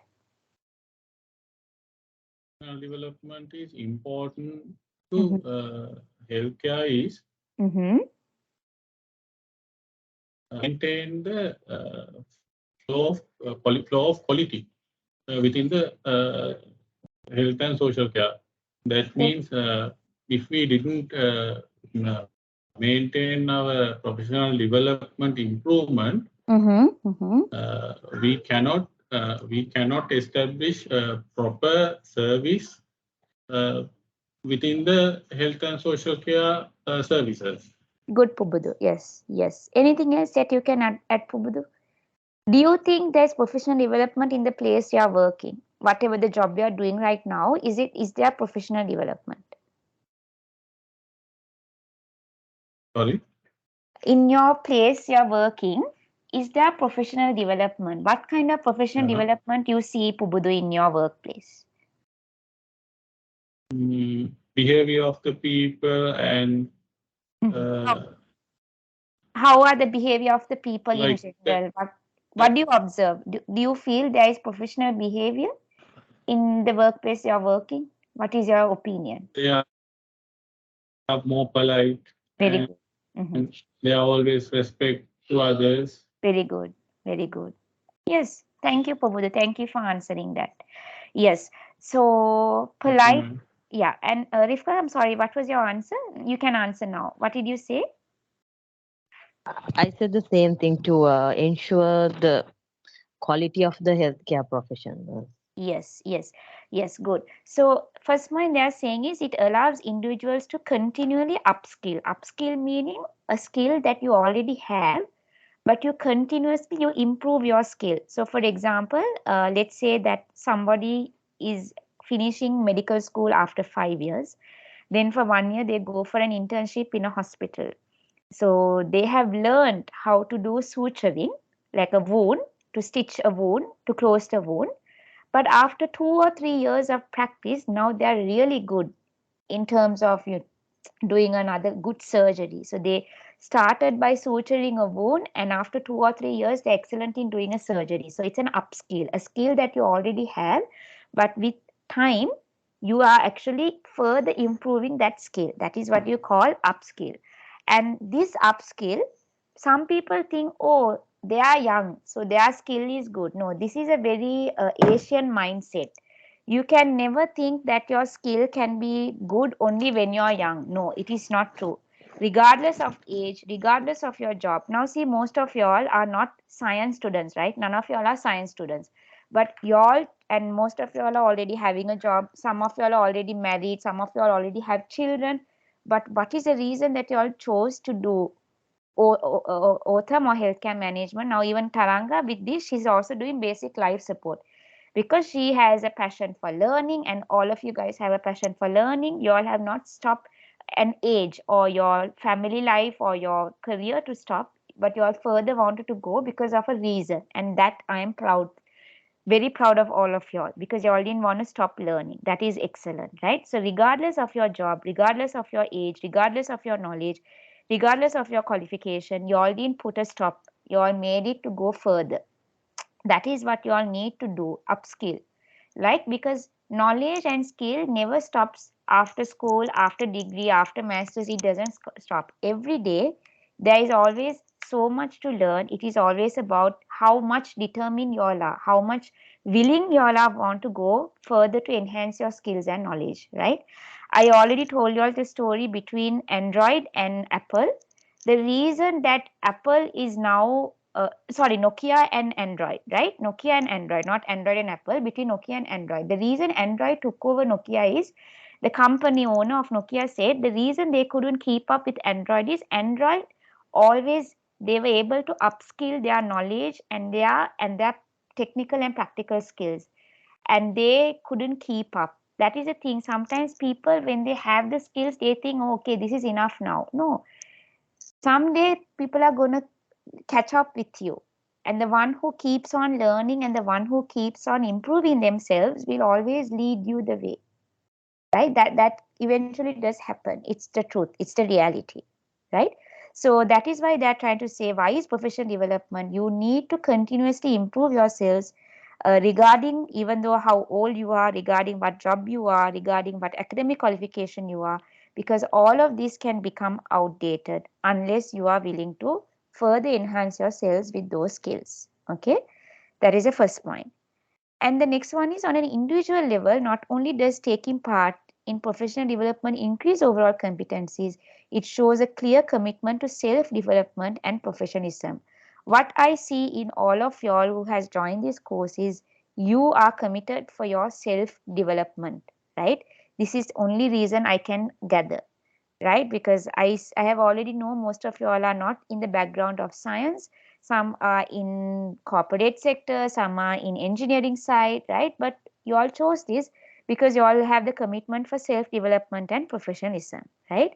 And the next one is the activity can help to improve your confidence, right? You remember, like imagine now Taranga doesn't have any knowledge about science, but she is now going for a basic life support course, right? Eventually, she sees someone who needs a support in basic life support. Somebody has fainted, or somebody is having an electric shock, or somebody is having a need a CPR. Hopefully, with her training, if she sees in future somebody who needs that support, she can help them, right? Because why? She has been trained for that. She has been given the skill, and she's been trained what to do when that situation arises, right? So that is one reason that you can see that can help you in this professional development, right? So especially in organizations like NHS, right? Very much you need professional development. When you go to what do you call national hospital, right? How doctors need to interact with patients, how nurses need to interact with patients. Of course, sometimes we do not have all the resources. I told you, like sometimes nurses do not have the PPE, but that is also a professionalism thing. I told you sometimes not all patients are stupid that come to the doctor. Some patients are very well informed. I told you when I went to the dentist, I immediately asked the doctor, "Do you have an autoclave?" And she smiled at me and she said, "You are the first patient to question me whether we have an autoclave, because I already know autoclave is needed to sterilize the equipment that is used as a dental surgeon, because person who uses the same utensils in one person's mouth, if it is not autoclaved, it is not clean. And if you put that same thing to another person's mouth without autoclaving it, not only about the hygiene, you can get diseases like HIV, AIDS, you can get diseases like chlamydia, because these are diseases that are spread by body fluids. So she knew I could question her, and I could question her because I already knew about autoclave. That is why I'm saying professional doctors and nurses or dentists or whoever the ones who are dealing with patients, they need to deal with them professionally, not just talking, not just writing, but also by their actions. How do you professionally behave? Already patients know that if you are going to inject them or if they are going to induce certain vaccines or drugs, the nurse or the doctor needs to wear gloves. And if you are a doctor or a nurse, and if you are not wearing gloves, they are going to be very doubtful about you, and they will feel that you are not doing a very professional service. So I already told you, when my mom, she went through a very serious situation 4 months ago. She went through a sepsis, severe diabetic, and when she was in when they had to give her the infusion through intravenous, like tazobactam is an antibiotic that needs to be given intravenously. It is not an antibiotic that could be given orally. But when the nurse was making, this was actually in Durdans, when the nurse was actually making the drug, she was not wearing gloves. And this actually really made me very angry, and it bothered me a lot. One thing is, my mom is old and she's a diabetic patient, and also she's being now treated for a for sepsis, which is bacterial. So you can imagine how much angry I can be when there is no hygiene maintained. But the thing is, I know Sri Lankan mentality is, when you have an anger issue or you talk to them a little bit aggressively, they can hold that grudge. And my worry was, because if I raise this concern, whatever the treatment that they can give my mom will also be jeopardized. This was my concern. So this is the problem with the mindsets in every country. Sometimes when you correct them in a very how to say, in a tough tone, but still professionally, sometimes people take, okay, this person is attacking me, or this person is putting me down. This is the personal thing that they take. This is what you call අපි කියන්නේ perception, right? Perception means how you see it. You need to see it in the right way. Today I was a bit stern, but you all need to perceive it. Okay, why did Miss Afrida become stern to us today? Not because I have any personal problem with y'all. I am not personally connected to any one of y'all, right? I do not know any one of y'all personally, and after November, I'm not going to have anything with y'all as well. But why I was stern today is I'm trying to give y'all a lesson. Maybe this is a lesson that is going to help y'all in the future, right? What was a lesson? Interact. Ask questions then and there so that you all will be clear when you all are going to do the task, right? I am never someone who is not going to answer. I will always answer, but I was a bit upset because most of the questions I have already answered, but when you all WhatsApp to me again and again the same question, then it can be a little bit irritating, right? It's fair. It's fair for anyone, right? Because I'm also busy just like y'all. I'm also going through so many of my own personal things. So when I have to answer a question which I have already answered in a session, it made me a little bit upset. So, but what you need to, how you perceive is what matters. Why was she in this stern tone? That is also important, right? Again, professional development is another thing is how you perceive a thing. If somebody gave you an advice, you have to perceive it in the right way. Sometimes in life, have you noticed when you have to correct a person, say a professor or a doctor, doesn't mean because they are a professor or a doctor doesn't mean that they are 100% correct all the time. There are situations where a medical student can correct them, but the doctor needs to understand, okay, even though I'm a consultant, even though I'm corrected by a medical student, maybe, yes, in this situation she is right. So the doctor needs to be humble, not arrogant. This is again another professional development. This actually has happened to one of my colleagues. He is actually a pharmacist, and he one day saw the doctor has actually given 2 drugs to a patient, and this patient is actually a child, right? And he's a pharmacist. Pharmacists usually know a lot about drug-drug interaction. You cannot give the same drug at the same time. So what he did was, my friend, he actually called this consultant and he said, doctor, you have actually given 2 drugs and this drug is going to cause side effects to the child.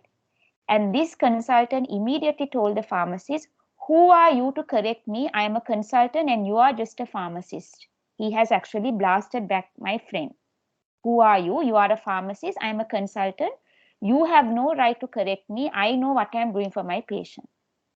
And my friend said, okay, doctor, this is what I have learned and it is my duty to correct, and up to you whether you will follow this or not. And he kept the phone.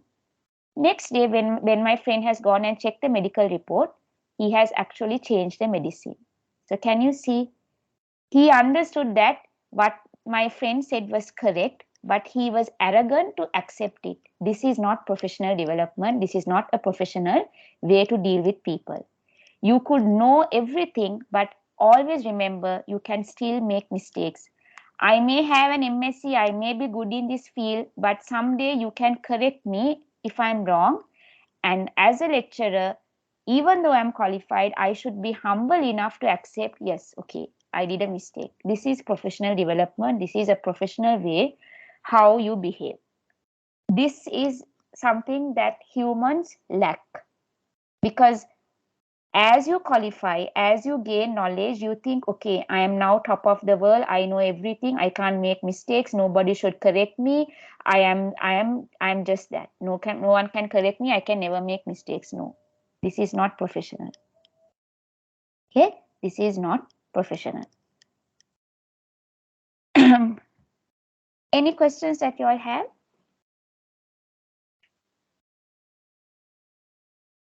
Madam, my got an idea. Professional development, practicing to do anything in a scientific manner. Can you Scientific emphasize? manner. Scientific manner, predefined or well organized way. That means we, as a medical student, we are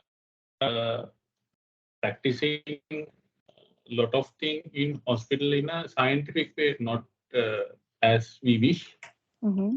but in a scientific way. Can you give me an example? Can you give me an example? How? That means that professional writing is there's a structure of when we are considering professional writing, there's a structure. So we are following that structure. Mm-hmm, mm-hmm, How mm-hmm. to start, how to address the others, and how to end. Yes. Likewise. That is also right. If you want to write a medical report, yes, there is a way you need to write the medical report, professional way you write, or professional way how you talk to the doctors, how you talk to the nurses. Yes, that is, yes, correct. But you need to give an example to support your statement. You get what I'm saying, Prabhudu? Do you get what I'm saying? You need to give an example a bit to be elaborative, what you mean. But you're not wrong, you're right. Just that you need to give an example. Yeah. Okay. Anything else that you all can add? I think that's it. Thank you for answering. What about other students? Do you all have anything else that you all can add?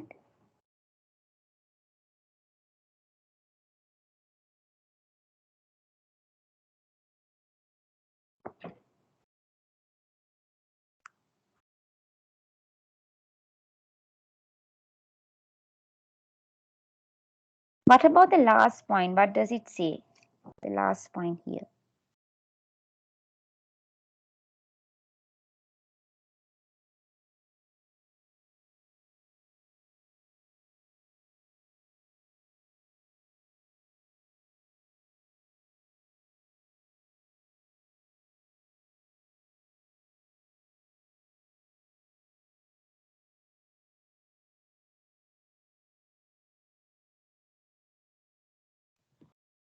Yes, is it the practical knowledge as well?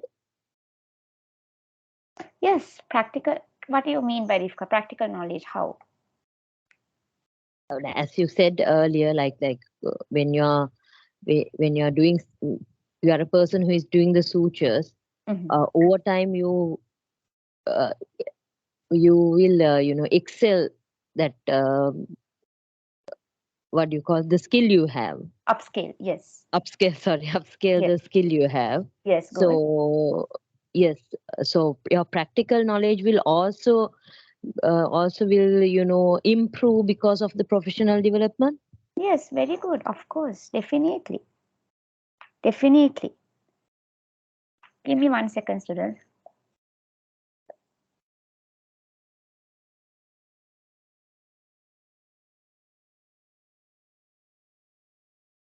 Yes, like Rifka said, professional development can increase both your technical skills, your practical skills, your behavioral skills.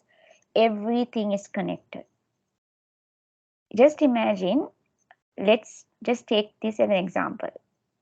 A student and a teacher, right? A student who is extremely attentive, extremely focused, extremely respectful, right? Follows everything, right? Follows everything. How would his academic performance be? He will show great performance in his studies, in his course, because he had everything. You call it the whole package. A student with the whole package can definitely perform better. Have you seen the students who are disturbed, who shout, who screams, who doesn't pay attention, pays like no focus? Something is wrong with their behavior. And because something is wrong with their behavior, they cannot have that output when it comes to exams. You see, usually a student who is a very good student, their behavior is very good. Their behavior is very good. But there are still some students, their behavior is good, but quite average students. But they are not the weakest. You understand? So definitely, your professionalism, how you behave, has a great deal of thing that says about what you perform physically, how you perform mentally, how you perform academically, how you perform in your technical, in your practical skills. Yes, it all starts with, that's why professional development is very, very important. Like sometimes I always say is personality, right? You could see someone extremely beautiful, let's say a beautiful girl, a beautiful lady, a beautiful woman, captures your heart or eyes, maybe for the first or second day. But if that person has to come and deliver a lesson or comes and delivers a lecture, cannot, take the attention of every student or cannot explain something properly, eventually that fades away. But you have seen some people who has an amazing personality, can deliver, can communicate, can, advise, can get into you. That goes to that somebody for a lifelong time. Okay. End of the day, it is the impact that you make, right? What you grew with that lesson. It has a great, you will see a lot of people, change makers. Just imagine someone is totally beautiful but doesn't bring any progress to the economy, to nothing.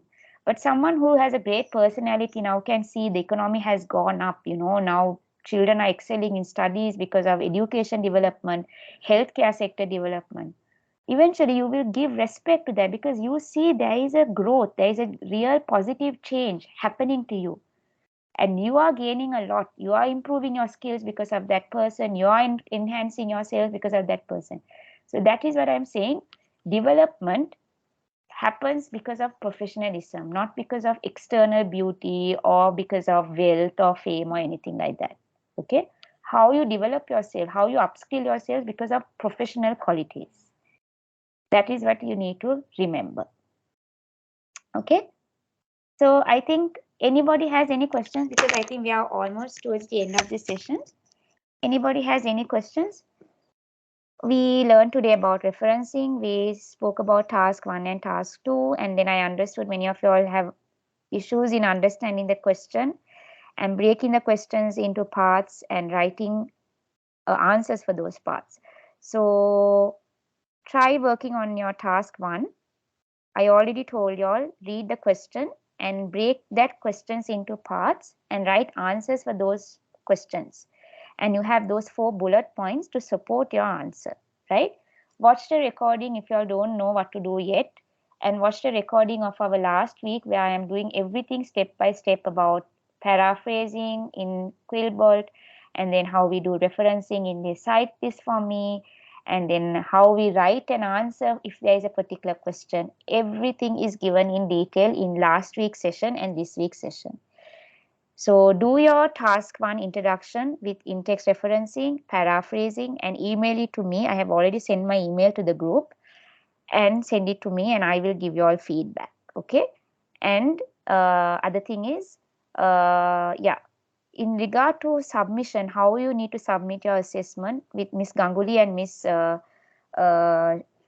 Chammi, please contact those lecturers. If I can support you all guys, I'm sure they will support you all too. I know they won't say no, right? I don't know if I'm honestly not sure if I'm spoon feeding you all enough also, I don't know. But this is me. I am always there to support you all, but I also get a bit upset if I have to repeat the same thing again and again, right? It's not fair for me, which I know you all understand, and I know it's fair, right? So still you all can ask, but if it's anything regarding their lectures or if there's anything regarding their assessment, still not too late, message them, or you can also ask the GM, Mr. Rishad, you can ask them if it's anything regarding technical things with Microsoft Teams. He will also help you, right? So any questions? Any questions, students? Because I'm going to stop the session now. Any questions?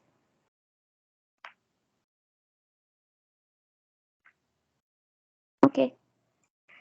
Okay, guys, thank you for the session. Don't get disheartened if you all feel that I was tough today. Nothing personal, honestly. Just I got a little bit irritated, that's all. And I'm gonna not have that. I don't have anything personal with any one of y'all. I'm not bonded to any one of y'all in any way. So I don't have anything personal, no, nothing personal. And I hope you all don't take it personal too, right? This is being professional, right?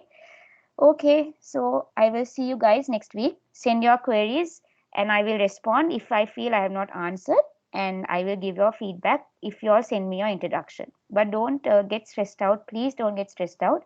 Focus on submitting the assessment that you all have in with Miss Ganguly and Miss Chammi, and you can do my introduction afterwards.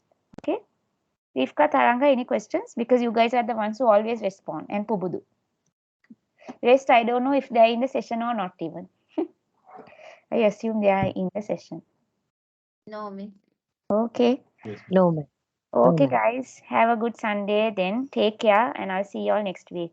Bye. You too, miss. Thank you, ma'am. Thank you very much. Okay, bye. Bye. Thank you, ma'am. Thank you, ma'am.